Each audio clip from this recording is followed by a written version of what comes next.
Un élève peut demander à l'intelligence artificielle de faire son exposé. Un entrepreneur peut lui demander de rédiger son projet. Et même un journaliste peut lui demander d'écrire son article. Et pendant que certains y voient une révolution, d'autres se demandent si l'humain n'est pas en train de créer lui-même son propre remplaçant. Alors aujourd'hui, on parle d'intelligence artificielle. Est-ce une opportunité ou un danger que nous sous-estimons? On en parle dans un instant. Restez avec nous. Bonjour à toutes et à tous, vous êtes bien sûr Nzara TV dans Digital Show. Et si c'est votre première fois de passer par ici, n'hésitez pas à vous abonner, à liker la vidéo, à partager, à commenter et surtout à activer la cloche de notification pour ne rien manquer. On traite ici les sujets liés à la technologie, à l'innovation et à l'entrepreneuriat numérique. On parle aujourd'hui d'un sujet qui n'est plus du tout nouveau. Au contraire, il devient inquiétant. L'intelligence artificielle.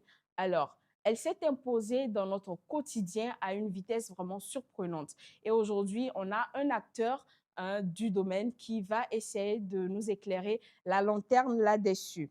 Notre invité est un consultant en ingénierie logicielle, expert en intelligence artificielle et en analyse de données. Il cumule plus de 13 années d'expérience dans la conception de solutions numériques innovantes et l'accompagnement de la transformation digitale. Bonjour, Monsieur Seti Afanu. Bonjour Victoire, Merci d'avoir accepté notre invitation. je vous en prie. D'accord. Alors, aujourd'hui, l'intelligence artificielle, je pense que les seules choses pour lesquelles nous laissons encore la vedette à Dieu ou toute la gloire à Dieu, c'est le fait de marcher, le fait de dormir, le fait de manger. Si dans tout le reste, l'intelligence artificielle est impliquée. Alors, pour commencer, comment est-ce qu'on définit l'intelligence artificielle? Ok, merci beaucoup pour cette question.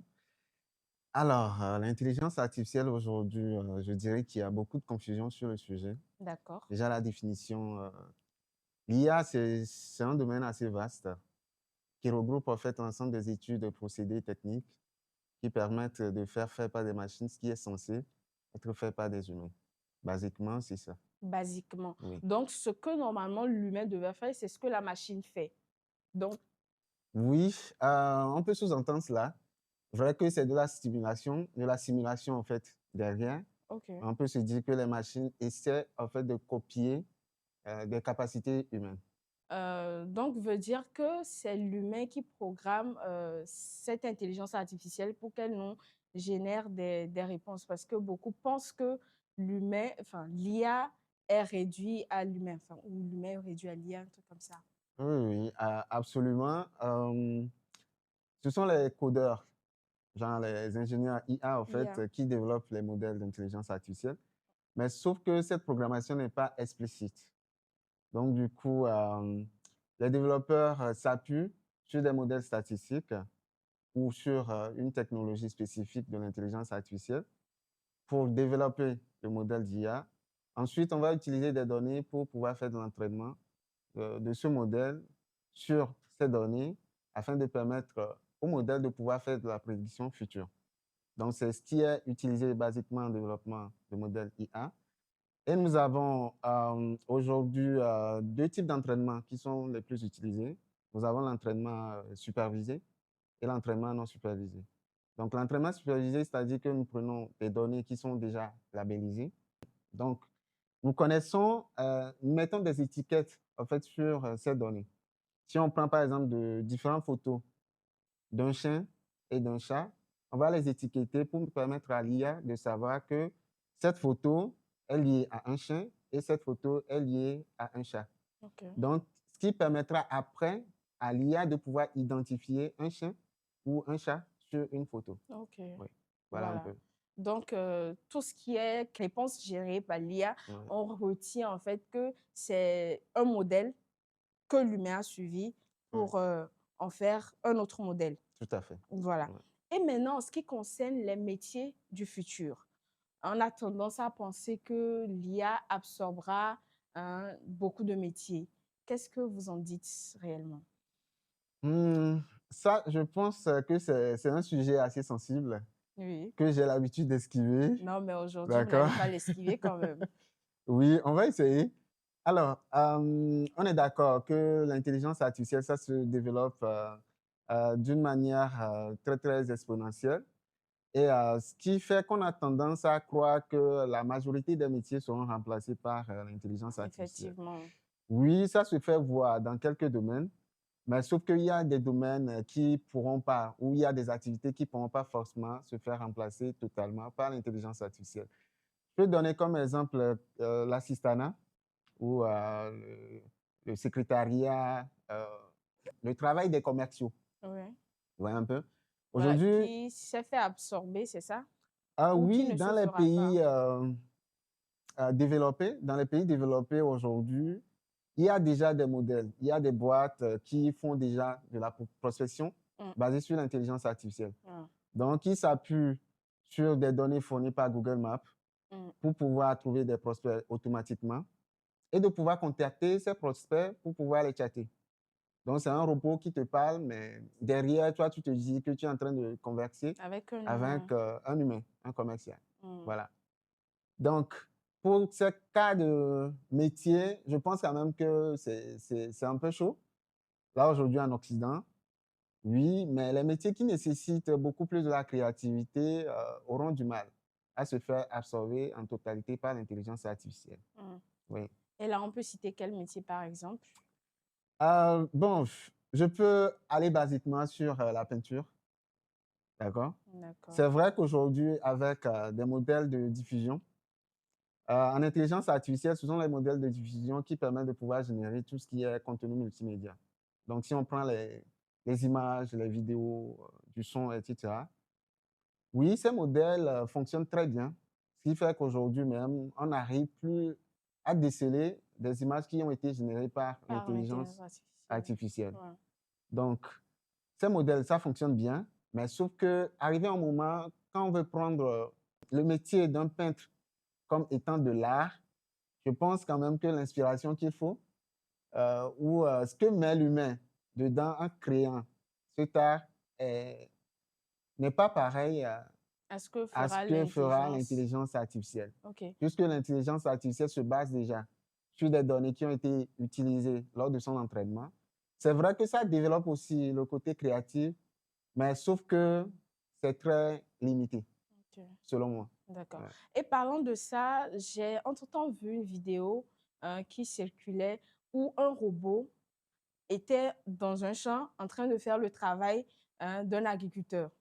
Là, par exemple, si on essaie de remonter ça avec le temps, forcément, le peintre n'aura plus sa place peut-être Ah oui, bon, avec le temps. avec le temps. Pas aujourd'hui.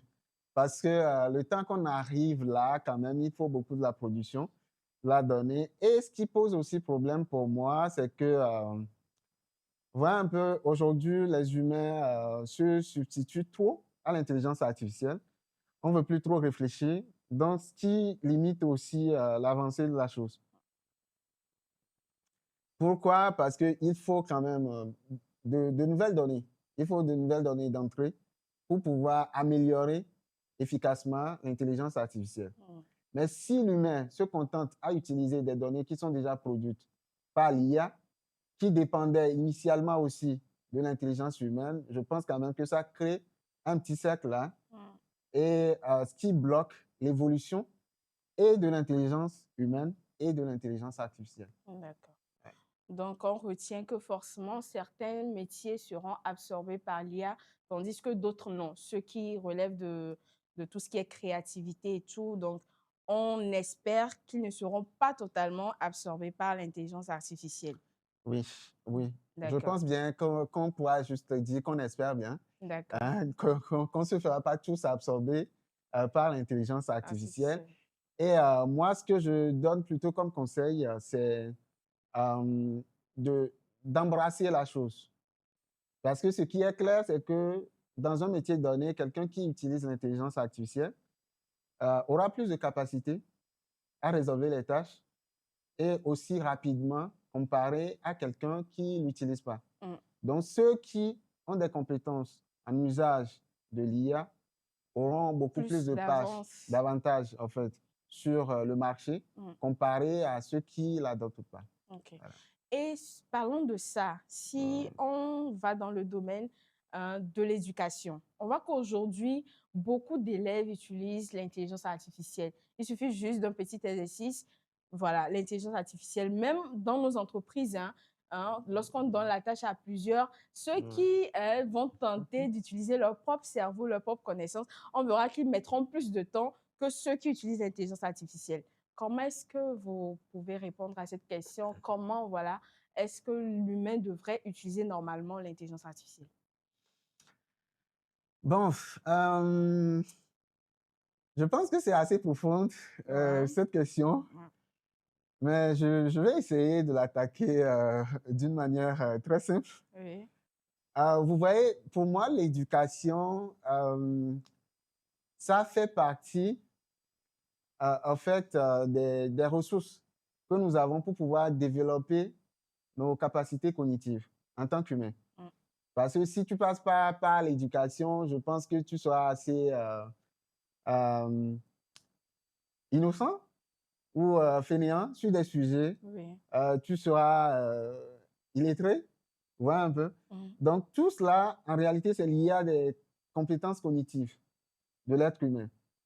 Et si tu dépends euh, explicitement de l'intelligence artificielle, tu limites le développement de tes capacités cognitives. Donc, ton cerveau ne se développe pas. mhm, Et dans le domaine éducatif, personnellement, j'ai déjà rencontré des élèves lors des formations, même des étudiants mhm. qui m'ont soumis des copies, en fait, d'accord, de sujets traités Par l'IA. par l'IA. Et ça, c'est quand même dommage. Pourquoi? Parce qu'on fait de la substitution de la réflexion des compétences du cerveau humain par l'intelligence artificielle. Oui, Et arrivé à un moment, ça crée de la dépendance. tout à Parce que fait. tout ce que tu as l'habitude de faire, tu le fais très bien, tu vois. Tu as des récompenses sur ce que tu n'as pas fait. Mhm, Parce que ce n'est pas toi-même, tu oui, développes, tu ne réfléchis pas. Et au fil du temps, ça crée vraiment une dépendance où, lorsque tu seras détaché de l'intelligence artificielle, tu ne pourras plus te tu n'es plus retrouver. personne. Oui. Et c'est très dangereux. En milieu scolaire, moi, je me dis, l'IA aujourd'hui peut être utilisée comme un assistant. Mm, Nous tous, nous n'avons pas forcément les mêmes capacités d'apprentissage, d'assimilation, d'accord, des informations. Donc, avec l'IA, on peut se dire que nous avons un assistant qui pourra nous accompagner dans ce processus d'apprentissage. Si je prends un sujet donné, comment est-ce que je peux m'adapter ou adapter l'apprentissage en fonction de mes capacités personnelles et grâce à un assistant IA. Vous voyez un peu? mm, Et ça, je pense quand même que c'est un duo parfait. voilà. Vous avez votre IA à côté qui peut vous guider, vous orienter dans l'apprentissage, vous dire, OK, tiens, voilà, pour tel sujet, je pense que avec tes capacités actuelles, il faut peut-être commencer par ce module ou retourner réviser ce module avant d'entamer ce module. Mm, Et ça, c'est parfait. Mais si on doit créer la dépendance totale de l'éducation à l'intelligence artificielle, c'est très dangereux pour le futur. voilà. Ouais, Voilà, c'est très dangereux pour le futur. Et ça, c'est dans tous les domaines, ouais. parce que ce n'est pas seulement dans l'éducation, c'est aussi en entreprise. Donc, à toutes ces personnes qui nous suivent, voilà, avec l'avis de l'expert, mieux avoir une connaissance vraiment solide du sujet avant d'utiliser l'IA comme étant un assistant. Ouais. Alors, parlons toujours de l'intelligence artificielle. Aujourd'hui, on voit qu'il y a certaines personnes qui essaient de prendre l'IA comme leur ami intime. Voilà, donc discuter avec l'IA, lui raconter tes problèmes. Voilà. Qu'est-ce qu'on devrait confier normalement à l'IA et qu'est-ce qu'on ne devrait pas? Tout ce que nous fournissons comme données à l'intelligence artificielle sont des données qui sont réutilisées après. OK. Ça, c'est dans les clauses. Parce que Qu'on ne lit quand on ne souvent pas. lit, oui, on ne lit même pas. Donc, c'est comme si vous allez sur Internet, tout ce que vous utilisez pour faire des recherches, tout et tout, ça se retrouve dans des bases de données, en fait, qui peuvent être réexploitées. Donc, l'intelligence artificielle, si nous prenons des modèles d'IA comme Gemini, ChatGPT, etc., ce sont des modèles qui, aujourd'hui, s'appuient sur des données des utilisateurs pour renforcer, en fait, l'entraînement de ces modèles. Mm. Et même en live, il y a du renforcement, de l'apprentissage renforcé qui se fait aussi. Parce que vous aurez des cas de figure où vous allez poser des questions et la réponse, on vous donne des choix. Et c'est à vous de noter, en fait, lequel du choix A ou B répond réellement à votre question. Et ça, au fur et à mesure, l'IA s'améliore en se basant aussi sur vos données. Mm. Donc, il peut y arriver un moment où ces données, si c'est des données qui sont à l'état brut, ce n'est pas anonymisé. Par exemple, au lieu d'introduire votre salaire réel, vous pouvez juste brouter un peu pour faire les calculs. OK. Et ça, vous êtes sûr que même si ces données se retrouvent dans l'apprentissage, ce n'est pas forcément lié à votre profil. Mm. Vous voyez un peu? Mais si vous ne le faites pas comme ça, vous envoyez tout ce que vous avez comme données à l'état brut, ces données peuvent être réutilisées Voilà. ouais, après pour refaire de l'apprentissage en fait, de l'intelligence artificielle. Voilà. D'accord. Ouais. Donc, aujourd'hui, l'intelligence artificielle, tout ce qui est IA, on sait que c'est développé par l'extérieur. Voilà. Est-ce que l'Afrique peut arriver à un moment, développer sa propre intelligence artificielle adaptée à notre contexte? Est-ce possible? Je pense que la course, là, on ne pourra pas gagner cette Ah course. bon? Ouais, soyons honnêtes. Mhm. D'accord? L'Afrique aujourd'hui, on a beaucoup de lacunes, on a beaucoup de difficultés. Et basiquement, le problème énergétique en Afrique, c'est quand même énorme ce que nous avons comme difficulté en termes d'énergie. Et si on prend les infrastructures d'intelligence artificielle, la consommation énergétique, c'est la consommation de beaucoup de pays. D'accord? Qu'un centre de données d'IA exploite au quotidien. Vous voyez un peu? Et si en Afrique, nous n'avons pas encore atteint l'autonomie énergétique et nous voulons nous lancer dans cette course, je me demande en fait, est-ce que nous allons exploiter les ressources des Blancs pour faire l'entraînement de nos modèles, l'héberger chez eux, ou nous allons vraiment développer une IA souveraine? Ouais. Vous voyez? Donc ça, c'est un schéma très complexe. C'est vrai, il y a beaucoup qui s'aventurent dessus. Oui, bon, tout est permis. Moi, je ne vais pas dire ou décourager les gens, mais quand même, consciemment, je sens je sens que c'est perdu d'avance. Ouais, c'est perdu d'avance. Parce que quand on prend l'intelligence artificielle, ce n'est pas aujourd'hui que ça a commencé. Oui. En Occident, les travaux de recherche ont commencé dans les années 1950. Donc, plus précisément autour des années 1956, en fait, qu'on a commencé des recherches sur une intelligence artificielle. Et déjà dans les années 1992-96, il y avait déjà des premiers modèles d'intelligence artificielle basés sur du machine learning traditionnel. Dans les années 2002, il y avait déjà du deep learning, ce que nous appelons l'apprentissage profond. Vous voyez un peu? Et ça n'a pas marché pour le grand public justement parce qu'il y avait de manque de données. Vous voyez? Et avec l'arrivée des smartphones, l'arrivée des réseaux sociaux, des applications mobiles, etc., ça a vraiment augmenté la production de données. Et on a eu la production de la donnée massive qui donne aujourd'hui le nom de Big Data. Et c'est ça qui est utilisé pour entraîner ces modèles pour pouvoir les rendre utilisables. Donc, vous voyez que c'est un long parcours. Et si aujourd'hui, nous voulons recommencer ce parcours, or les gens ont déjà plus de 60 ans d'avance, d'accord, sur nous. Anyway, moi, je pense que je peux me plier et continuer sur ce qu'eux, ils ont déjà eu à développer pour avancer, au lieu de recréer la roue. Merci. OK. Mais à toutes ces personnes, tous nos informaticiens qui sont toujours dans la course, de pouvoir, c'est-à-dire créer une IA adaptée à notre contexte, bah, n'hésitez pas, même si, entre griffes, ça semble être impossible quand même, on espère que, voilà, un jour, ça aboutira. Donc, étant dans le domaine informatique, vous êtes ingénieur logiciel. Quand vous regardez un peu l'avenir de l'IA, qu'est-ce qui vous soulage? Qu'est-ce qui vous intéresse le plus? Bon, L'intelligence artificielle, je pense qu'il y a deux secteurs spécifiques qui m'intéressent beaucoup ou qui m'enthousiasment beaucoup.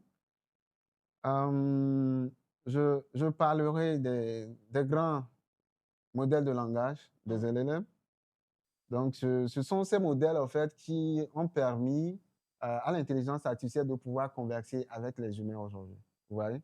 Donc, c'est ces modèles qui permettent à l'IA de générer du langage naturel et de pouvoir comprendre, même si c'est avec la prédiction, de comprendre ce que l'humain lui dit. Vous voyez un peu? Donc, ça a vraiment rendu accessible l'intelligence artificielle au grand public et ça a vraiment rendu aussi possible l'usage de l'IA générative par les humains. Ok. Donc, à côté de cela, moi, c'est l'usage de l'intelligence artificielle dans le domaine de la santé, surtout en radiologie. Parce que j'ai eu beaucoup de cas, d'accord, de décès de cancer, par exemple, cancer de sein, cancer de D'accord. l'utérus, des Wow. trucs comme ça. Et ici, au Togo, plus explicitement, euh, on n'a pas assez de cancérologues, d'accord? On a très peu, très très peu. Je ne veux pas donner le nombre en fait pour ne pas, Oui. hein. Mais on a très peu de cancérologues en fait ici pour tout ce pays. Donc ce qui fait que des fois, même quand vous passez à l'imagerie, pour interpréter le résultat, il faut attendre des jours ou des semaines en fait pour avoir le résultat. Vous voyez un peu? Et des fois aussi, bon, les résultats ne sont pas assez efficaces, l'interprétation, des fois, parce qu'il y a des radios qui ne sont pas assez claires, soyons honnêtes, et ça rend difficile aussi le travail Le à travail. l'expert, d'accord, de pouvoir faire l'interprétation. Et ça fausse le verdict. Des fois, il y a un cancer qui se développe, mais sauf que le praticien ne le voit pas. Vous voyez? Et ça se cache là, au fil des années, et arrivé un moment, ça commence par se métastaser et ça crée des problèmes. Un peu. Et aujourd'hui, en Occident, il y a déjà des modèles assez performants qui sont utilisés en radio, qui Des modèles assistent en d'IA. fait, oui, des modèles IA, qui assistent en fait les radiologues pour pouvoir faire de l'interprétation, les cancérologues, tout et tout. Et parmi ces modèles, il y a un modèle de Google, par exemple, de DeepMind, qui a été déjà utilisé, bon, testé dans des hôpitaux aux États-Unis, en Angleterre, tout et tout, et qui est très efficace, qui peut arriver à détecter le cancer de sein 5 ans plus tôt qu'un expert en cancérologie. Wow. Vous voyez un peu? Donc, ça, c'est des avancées très remarquables. Mais le problème encore en Afrique, c'est que nous n'avons pas la donnée. Ces modèles n'ont pas accès, en fait, à la donnée qu'il faut pour personnaliser, d'accord, l'interprétation sur nos réalités. Parce que là, ils ont fait de l'entraînement avec des données provenant des hôpitaux de Des l'Occident, hôpitaux, oui. donc des Blancs, en majorité. Mais sauf que nous n'avons Nous pas n'avons pas la même assez de... génétique, même morphologie. Donc, ce qui fausse vraiment l'usage de ces modèles dans nos hôpitaux ici. Et il faut du coup réutiliser ces modèles, refaire de l'entraînement ou faire peut-être du fine-tuning, comme le dit l'affinage de ces modèles sur nos données propres à nous voilà, pour les pour rendre pouvoir... efficaces. Ouais. Donc, moi, ce sont ces deux domaines qui m'intéressent le plus. Voilà. Ok, Merci. d'accord. Ouais. Et quels sont les domaines, selon vous, quand vous regardez, vous dites, non, franchement, l'IA a tout gâté, quoi. L'IA génératif et plus explicitement, l'IA générative utilisée dans le hacking et aussi dans les deepfakes. Pourquoi aujourd'hui, tout le monde peut se mettre dans son coin avec son ordinateur ou son téléphone portable, une application couplée des technologies d'IA à côté, il peut modifier le discours du président tout à l'heure. Il va publier ça sur les réseaux sociaux. À vue d'œil, personne ne pourra identifier que c'est vraiment du deepfake. Donc là, ça devient dangereux. On peut prendre un communiqué qu'on soumet à une IA, Mhm. d'accord? Peu importe le modèle, aujourd'hui, tous les modèles arrivent à éditer des fichiers. Oui. Et puis, on lui dit de transformer cette information, de modifier un peu légèrement. L'IA modifie vite fait. Et puis, on republie.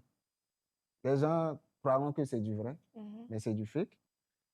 Et dans le hacking, avant, les hackers ont souvent des difficultés pour faire la brute force.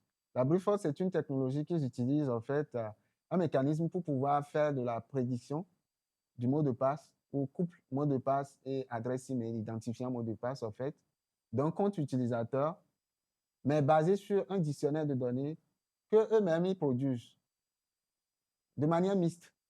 Donc, il y a des données manuelles qui sont dedans, mais il y a des données qui sont aussi générées par des algos qui sont dedans.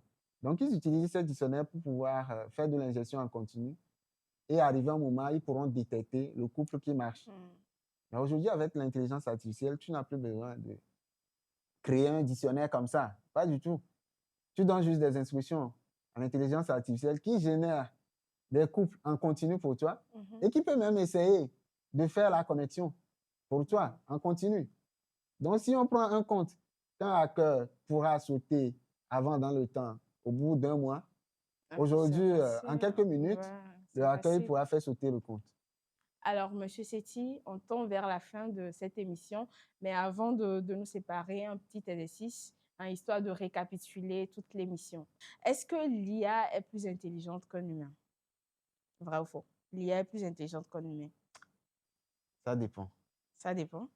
Oui, D'accord. Est-ce que certains métiers seront absorbés par l'IA? vrai, Vrai.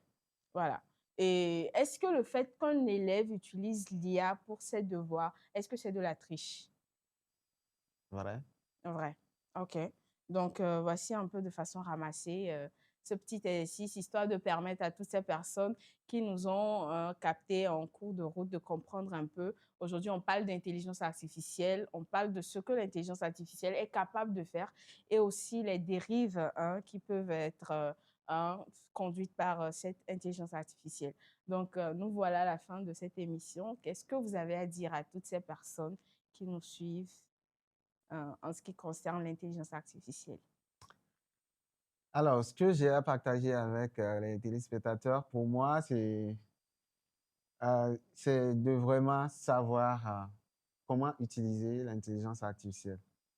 Une chose, c'est de les encourager à adopter la chose, à adopter l'intelligence artificielle. Et l'autre chose, c'est de les encourager à l'utiliser de manière responsable. Mm. Parce que tôt ou tard, ceux qui n'utilisent pas ou ceux qui n'adoptent pas l'intelligence artificielle seront recalés devant ceux qui l'utilisent proprement. OK, Donc voilà, merci. d'accord. Merci, Monsieur Setti, d'avoir accepté notre invitation. On Merci espère à vous vous, retrouver très prochainement. bien sûr. D'accord. Et à vous, chers téléspectateurs, merci également de nous avoir suivis. Comme l'a dit notre expert, utilisons intelligemment cette intelligence artificielle, qu'elle soit plutôt un assistant pour nous dans notre quotidien. Et on se dit à la prochaine. Portez-vous bien.